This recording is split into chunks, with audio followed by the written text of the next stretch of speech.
Ladies and gentlemen, it's my pleasure to bring to you this particular individual who has been making history and leading our city through these very unusual times. Ladies and gentlemen, put your hands together for the mayor of Chicago. And I am honored to introduce Miss Lori Lightfoot. Yes! It's my pleasure to be here. Oh, Mayor, first of all, let me tell you, I am totally amazed at the job that you are doing. And it's not even a full year for you. No, I mean, look, we've been hitting it hard. And now, obviously, we're in the middle of fighting to save people's lives here in the midst of this pandemic, COVID-19. Oh, my goodness. So, again, there was this myth that COVID-19 did not affect black people, but now we see that 70% of the cases we're seeing have been African Americans. And with our shelter-in-place orders, social distancing requirements, wearing the mask, I mean, this is our only ammunition to fight the COVID-19. We see that a lot of our citizens still are not quite getting the message. What do we do and how do we drive this home to them, Mayor? Well, I think we've got to reach people where they are, right? Mm-hmm. Which is why we started doing a bunch of mini campaigns around Save Lives, Stay Home, Save Lives. We're doing the sports thing with We're Not Playing. We're starting to we launched yesterday another set of social media memes, really intended to reach a broader audience of folks, because what we're seeing is we're making progress, and the only reason we're making progress is because people are staying at home. But we've got to double down on the efforts because some folks still haven't gotten the message. So we're looking at using social media influencers, celebrities, you name it. We're pulling out all the stops to bring home to people that they've got to stay home.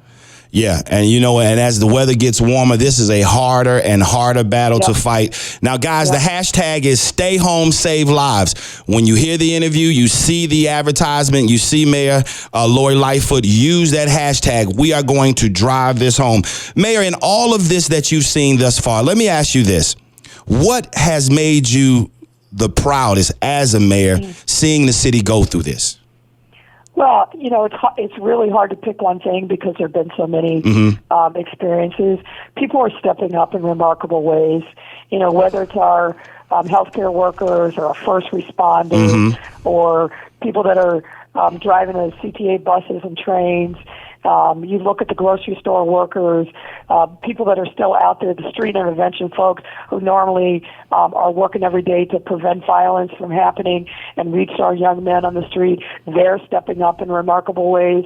I mean, there are heroes everywhere in every part of the ecosystem, and it's just amazing. Wow.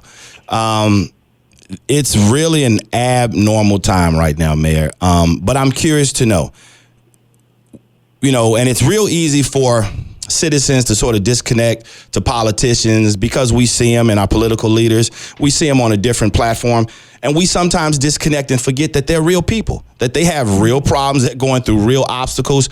How are you and your family dealing with this, and what are you guys doing in your downtime? Well, I appreciate that question. We are really working hard as a family to make sure that we're keeping ourselves safe. When you walk into my house, the first thing that you're going to see is a bottle with hand sanitizer. So, that's how seriously we're taking it. It's real. Right. But we are, we're spending a lot of quality time together because my daughter is home from because her school is closed, although they're doing work virtually. We're watching a lot of movies. We just watched Ferris Bueller's Day Off the other night. Okay. It's the first time my daughter had seen it, so we had a lot of fun with that. And we like to play board games, so we're doing that as well. I'm trying to beat their butts in dominoes. But both my wife and my daughter are experts in that as well. But we're just trying to appreciate each other in this kind of new normal. Yeah, it is a new normal, absolutely new normal. To every disadvantage, there's an advantage. And I've said this before, somewhere maybe we needed to reset and stop and slow down. And this pandemic is definitely making all of us do that. Absolutely. No, that's right. That's right. It really teaches you what's important and what you value. Yeah. Yeah, absolutely. I agree with that. Ladies and gentlemen, we are talking to the mayor of Chicago, Lori Lightfoot. Now, Mayor, I did not know that you were a point guard at one time, that you played the trumpet, that you were even a quarterback on a flag football team. Yeah, you know. What? Girls got talent. I see. Absolutely. Do you still play? The trumpet. I can garble a couple of notes on the trumpet, and I still love to play basketball, but I don't get out on the court nearly enough. And now, of course, there's no gyms open, so that's not possible. But I do a little dribbling at home to keep my skills up. Okay. Mayor Lori Lightfoot. I didn't know you were about that life. There you go. I love it. So, what's in your playlist, Mayor? Well, I'm old school R&B all the way. Okay. So I was just listening to some Aretha the other day. Okay. Stevie is always at the top of my list.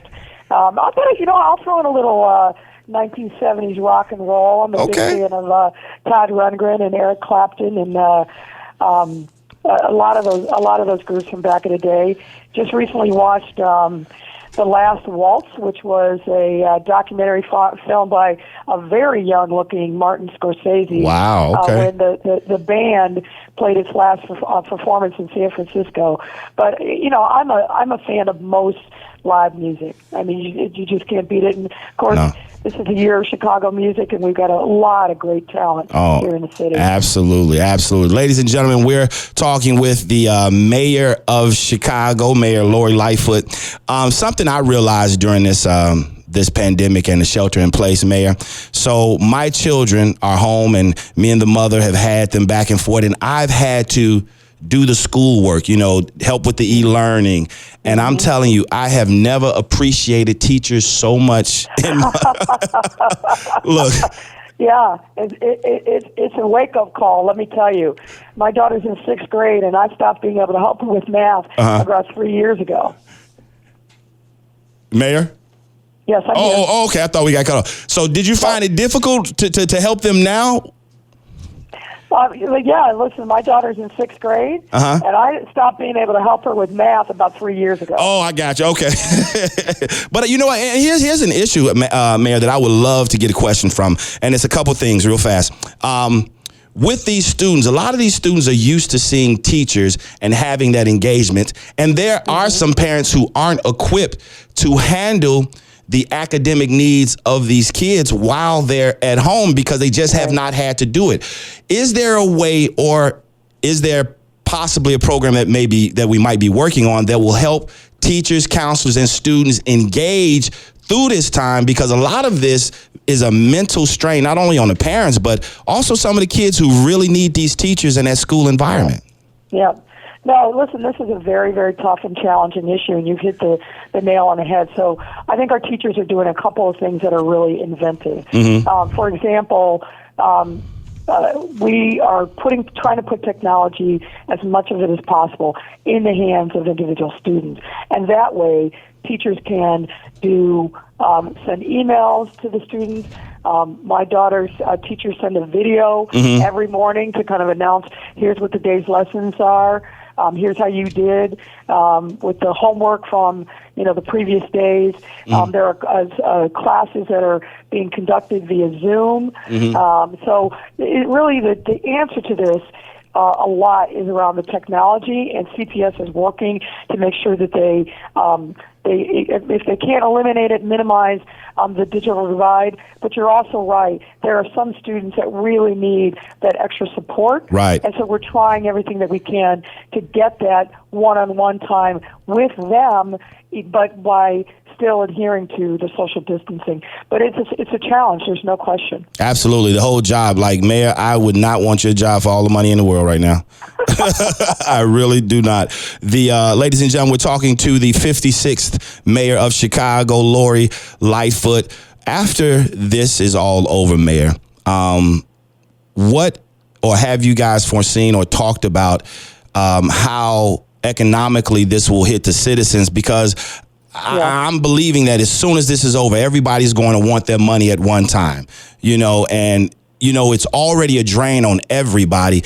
has there been any discussion on how to approach that so that once we get through this particular epidemic, and we will, you guys, we will, how will we handle that with, the bills and the household, and making sure we don't have to pay everything at one time, especially with property taxes and some of the real estate fees that are happening after this is over? Well, look, we've been working on this all along because we know that people are being hit really hard. Mm-hmm. When we closed down the restaurants and the bars, that put a lot of people out of work. Right. And as this viruses and pandemic has dragged on, even more people are being affected. All the service workers, whether it's your barber, your hairstylist, the nail salon, the gyms, all the dog walker, all the things that you take for granted that are really nice amenities to help us in our daily lives. All of those things have been impacted by this.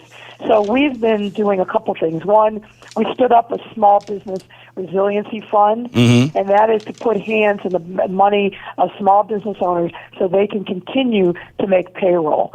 We've had over 7,000 people apply to get those loans. So that tells you there's a tremendous amount of need. One other thing that we did is we put a $2 million pot out to help people with rent and mortgages. We had 8,700 people apply for that. I'm sorry, I said 8,700. I meant 87,000 people apply for that. 87,000 people applied to get assistance. So we're looking for ways to stand up in a second, even bigger fund. The needs are great. I mean, they truly are. And we know that the longer we're on this shutdown, the harder it's going to be for people to recover. Absolutely. So we're already working on other ways in which we can help sustain people through the shutdown, but then put them in the best position to open back up for business. Absolutely. Ladies and gentlemen, we're talking to the mayor of Chicago, Lori Lightfoot. Mayor, I know you don't have much time, so this is my last question. But first of all, I just want to say thank you. I think you've been doing an excellent job, and as well as, the new police superintendent. Congratulations. Oh, thank you. And I'm sure that he's going to be terrific. He has his hands full as well. How is he handling, going to handle the transition because of course, the epidemic and, of course, just the regular dealings of Chicago? How does he sort of balance that, or what does he focus on first? Well, there's a lot of firsts, and so what he's been doing is really being engaged with current leadership, interim superintendent Beck, and some of the senior leaders in the department. And then obviously I've spent a significant amount of time with him as well, kind of walking through the operational issues, the staffing issues, making sure that we're continuing on the road towards constitutional policing. So he's got a lot of things and priorities. And of course he's got to build a leadership team that he trusts and really is going to be able to execute on his vision for what public safety looks like in the city of Chicago. And we're all in to make sure that he's successful. Because if he's successful, the department is successful. And if the department is successful, that means people all over our neighborhood are going to be able to live in safe, peaceful neighborhoods. I totally agree with that. Mayor Lori Lightfoot, you are a historic mayor in a historic time, and usually through historic challenges comes historic changes. So with this particular situation, and I've always said this, to every disadvantage, there's an advantage. What have you seen that we have to focus on and change, which was probably already there, but we never, it wasn't, what is the word? It wasn't exacerbated or highlighted as it is now during this particular time? Well, I think the fact that black folks are dying at 7 times the rate of everybody else, that 52% of the cases are among black Chicago, those racial disparities, which are shocking, but not surprising, given the level of poverty in our city, the lack of access to health care, life expectancy gaps, lack of access to jobs, healthy food options in neighborhoods. Those are things that we knew were a challenge that we were working on.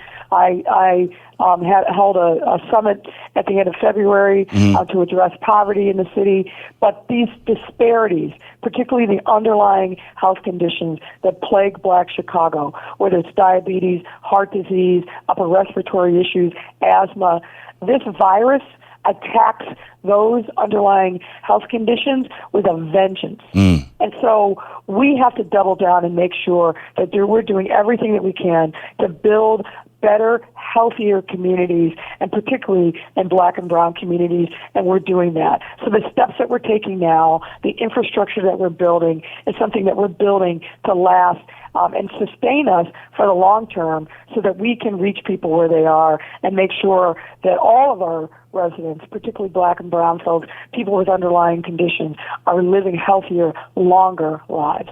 Wow. Ladies and gentlemen, Mayor Lori Lightfoot, and just talking with you, Mayor, I get the sense of just how emotional and how much is on your shoulders. How are you doing mentally in handling everything that's going on with this pandemic here in Chicago?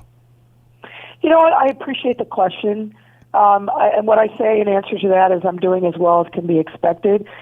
This is a very serious time. It's a very heavy time. While I see a lot of hope and inspiration, there's a lot of sadness too. Yeah. And there's a lot of fear, and I'm very, very well aware of that. So I try every single day to make sure that I have some headspace for myself, that I am able to kind of decompress.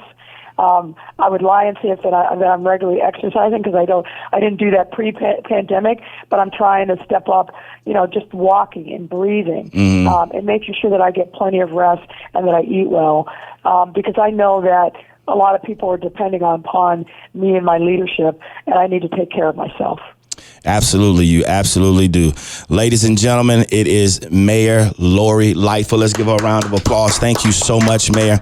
Mayor, and I don't know if you want to answer this question, because being a leader, I don't know if it's good to show this emotion or not, but has the emotion and everything that everybody is going through, has it made you cry at all? Oh, yeah, absolutely.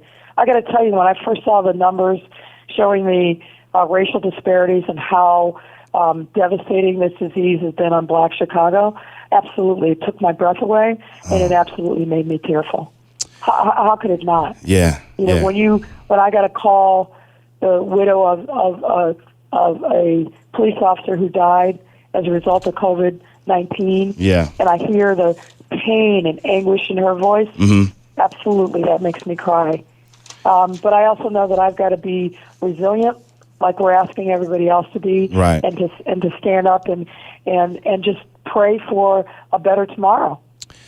Yeah, you're absolutely right. Hashtag stay home saves lives. Guys, we have to make sure that we push it as well. I have my face mask. Lori Lightfoot, the mayor, thank you so much, and you will continue to have my support, and I think you're doing a great job. I just gave you a virtual hug, Mayor. I just want you to know that. Thank you so much. I appreciate it. Not a problem at all. Ladies and gentlemen, Mayor Lori Lightfoot. Thank you, Mayor. I appreciate it so much. Beautiful. Thank you, Mayor, and you have a great day and continued success. We're all rooting for you. Thank you so much. All right. Appreciate it. No problem. Right. Bye-bye. Bye-bye.